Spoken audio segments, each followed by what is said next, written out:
Série Jesus no livro de Mateus. O tema de hoje é Os primeiros anos do ministério de Jesus, parte 1. Jesus não voltou imediatamente para Nazaré. Tinha que pensar em sua missão e em sua obra. Por isso foi ao deserto para estar sozinho. Ali poderia meditar e planejar suas atividades futuras. Além disso, precisava realizar a preparação espiritual que toda obra grande ou pequena requer. Se a requereu dele, quanto mais de cada um dos seres humanos em seu agir de cada instante. Jejuou por 40 dias e 40 noites, e o Espírito Santo estava com ele. Além disso, tinha um assunto a ser esclarecido logo no começo de seu ministério. O diabo tinha que saber. Não haveria acordos, não haveria arranjos, não haveria concessões. Tampouco era possível misturar seu reino de trevas com o reino de Deus. O Espírito concordou. Jesus podia ir enfrentar o diabo e ele o acompanharia. A seguir, foi Jesus levado pelo Espírito ao deserto. Mateus 4, verso 1. Jesus estava preparado para o que viesse, mas tinha fome. O diabo pensou que a fome seria um ponto fraco e se aproximou dele. Para dialogar? Não. O diabo não sabe conversar, só sabe tentar. E embora Jesus não procurasse a tentação, não podia evitá-la. O diabo aproveitou a oportunidade para tentá-lo 3 vezes. 3 tentativas para o desvio. Queria encontrar uma alternativa que afastasse Cristo de sua missão, ou pelo menos que o levasse a consentir em cumpri-la de modo impróprio. Antes de analisar as tentações de Cristo, devemos recordar que ninguém está livre de ser tentado, e que sem a devida preparação espiritual, as possibilidades de vencer o tentador são nulas. A primeira tentação, autonomia. O deserto era árido e a fome era intensa. Jesus estava fraco, abatido, macilento e exausto.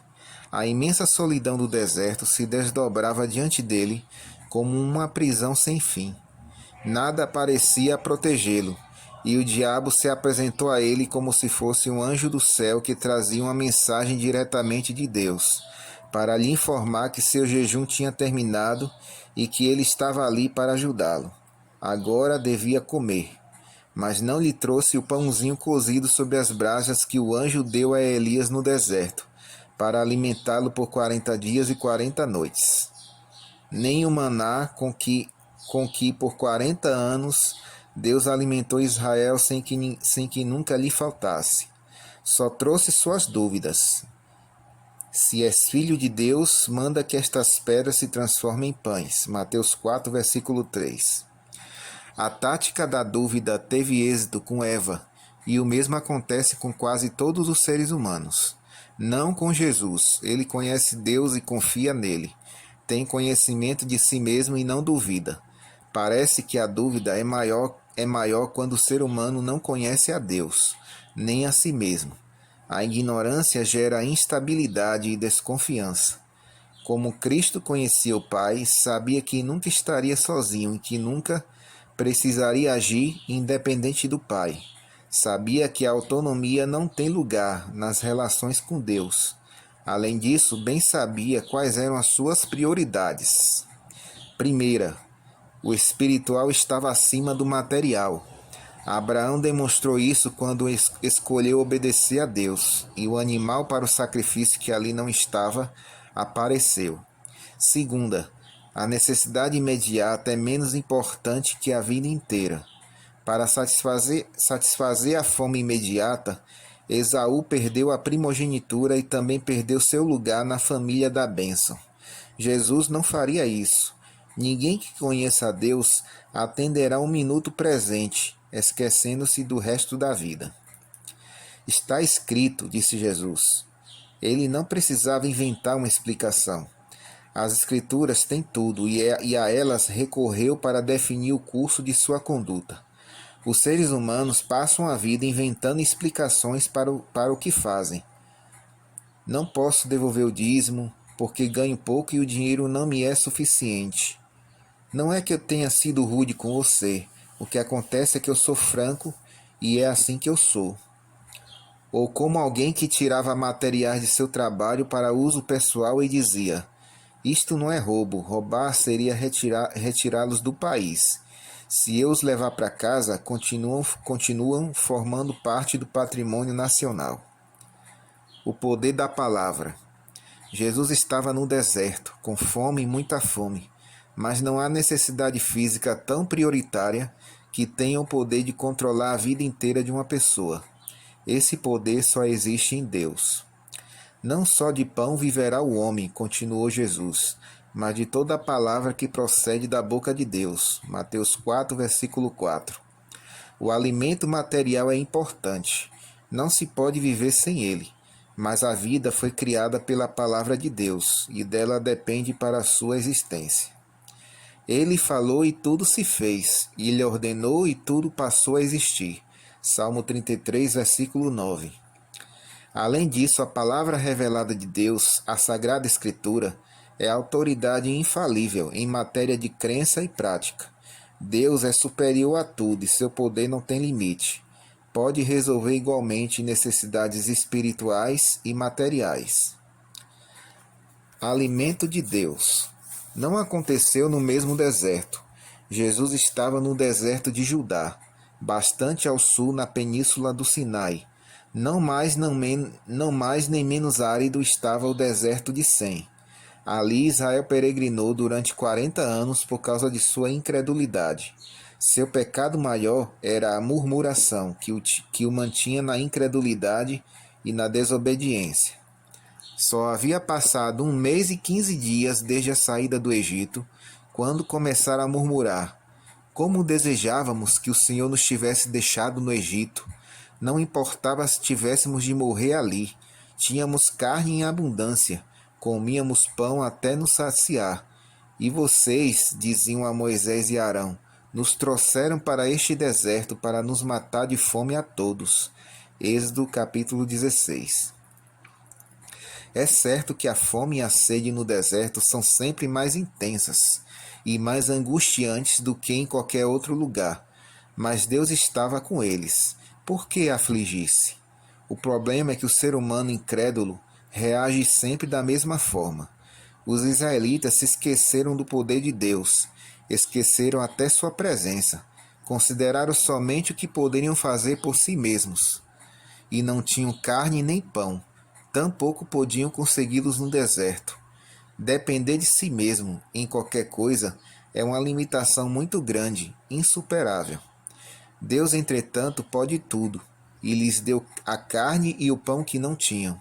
Ao alvorecer de cada dia, a extensão vazia do deserto se enchia de maná, o verdadeiro pão do céu que atendia plenamente suas necessidades. Não precisavam amassá-lo, cozê-lo ou comprá-lo, só recolhê-lo. Era um presente diário do Deus que os amava. Também chegaram codornizes. Que abundância! A tarde escurecia quando elas, sobrevoando o acampamento, chegaram para que cada um pudesse caçar sua porção ilimitada. Só precisavam obedecer à palavra do Senhor. Recolheu o maná que era necessário para cada dia e recolheu o dobro na sexta-feira, para não sair ao campo no sábado, porque era dia de repouso para Deus. Mas nem todos obedeceram. Uns saíram no sábado para procurar sua porção para esse dia. Nada encontraram. O campo estava vazio como estava antes do presente. Sem pão, frustrados, ocupados, sentindo a aflição mais intensa que a aflição da escassez, voltaram para o acampamento para receber a reprimenda. Até quando recusareis guardar os meus mandamentos e as minhas leis? Êxodo 16, versículo 28. Jesus era obediente, não cedia a tentações, não murmurava contra Deus, não pretendia ser autônomo, sem Deus, sem seu conselho, sem sua companhia. Ele estava disposto a viver sempre pela palavra que sai da boca de Deus, e a tentação do deserto, a tentação da autonomia não teve poder sobre ele. A segunda tentação, incredulidade. Tentação cosmopolita. Pareceu ao diabo que o deserto não era um ambiente propício para continuar tentando a Jesus. Ele estava muito forte ali. Preferia um lugar menos apropriado para a concentração, onde houvesse mais distrações. Um lugar onde tudo acontecesse como uma vertigem e não houvesse tempo para pensar devidamente as coisas. A cidade levou-o à cidade santa, importante, atrativa, cheia de atividade. O centro da nação israelita e para cada judeu, o centro de todo o mundo habitado. Ezequiel 38, versículo 12. Não era uma cidade industrial, mas tinha um comércio muito intenso e rico. Havia muito dinheiro vindo de fora, impostos do templo provenientes de todo o mundo, peregrinos ricos que a visitavam por razões religiosas, ricos comerciantes da diáspora que escolhiam viver nela.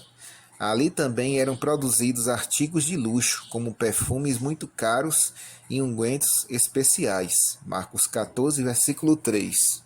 Jerusalém sempre se agitava com uma intensa atividade religiosa, com visitantes de todo o país e do mundo inteiro. Além disso, dava a impressão de que tudo o que ali se fazia era religioso, aprovado por Deus, porque o mais importante era o templo. Presunção religiosa. Por isso pensou o diabo, o melhor lugar para tentar Jesus era o pináculo do templo, sua parte mais elevada, cerca de 120 metros sobre o vale do Cedron, e o lugar mais alto da cidade. Dali podia-se ver tudo o que acontecia na cidade, lugar ideal para que uma pessoa se distraísse do que lhe diziam.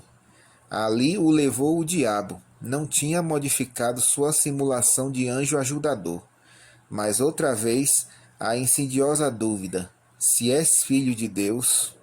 Jesus podia ter discutido esse ponto e esclarecido que efetivamente era o filho de Deus.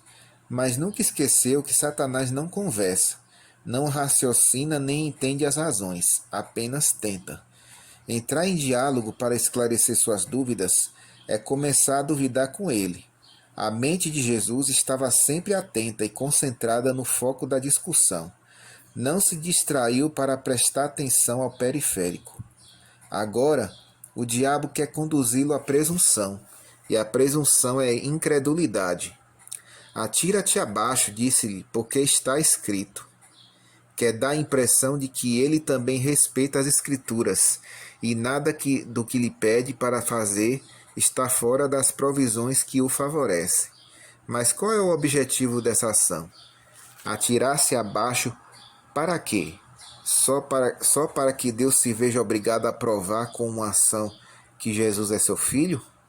Mas o diabo quer ocultar essa falta de sentido e afirma como dando a segurança a Jesus. Deus aos seus anjos ordenará a teu respeito, que te guardem, e eles te susterão nas suas mãos, para não tropeçares em alguma pedra. Mateus 4, versículo 6. O argumento não está completo. A revelação não diz que o protegerão em todas as ações temerárias que executar, apenas para provar sua origem divina. Isso é presunção, e não se deve confundir fé com presunção. A Escritura diz que o Altíssimo ordenará a seus anjos que o guardem todos os seus caminhos. Salmo 91, verso 11 e 12. Os caminhos que o Pai e o Filho tiverem escolhido juntos, os caminhos da missão. Jesus não veio arriscar sua vida provando que era o Filho de Deus. Não precisava prová-lo. Veio oferecer sua vida em sacrifício pela salvação dos pecadores.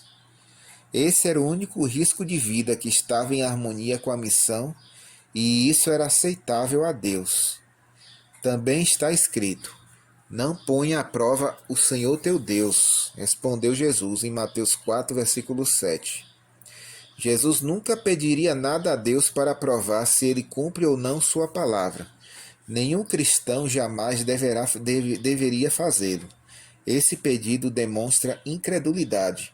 A fé sabe que ele cumpre e não duvida. Quando a fé pede algo a Deus, faz isso porque confia em suas promessas e porque ele as cumpre. O que pede duvidando, ainda que muito levemente, embora também se apegue às promessas divinas, cai na presunção. A presunção é uma fé falsa, inventada por Satanás para que o pecador pense que crê, quando na realidade não crê. Usa para desculpar sua transgressão. Por exemplo, pode pensar: vou pecar só isso, depois peço perdão a Deus e ele vai me perdoar.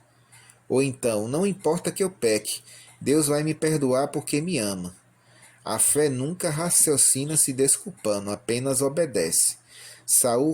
O rei Saul cometeu o pecado de presunção, quando poupou a vida do gado de Amaleque, o qual Deus lhe tinha mandado destruir, e se explicou dizendo: o povo poupou o melhor das ovelhas e das vacas para sacrificar a Jeová seu Deus, mas o resto o destruímos. Samuel lhe respondeu: por que, pois, não atentaste à voz do Senhor, mas te lançaste ao despojo e fizeste o que era mal aos olhos do Senhor? 1 Samuel 15, versos 15 e 19.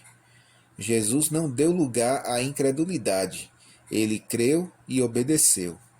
Essa é a nossa primeira parte da nossa reflexão. Deus esteja com cada um de vocês.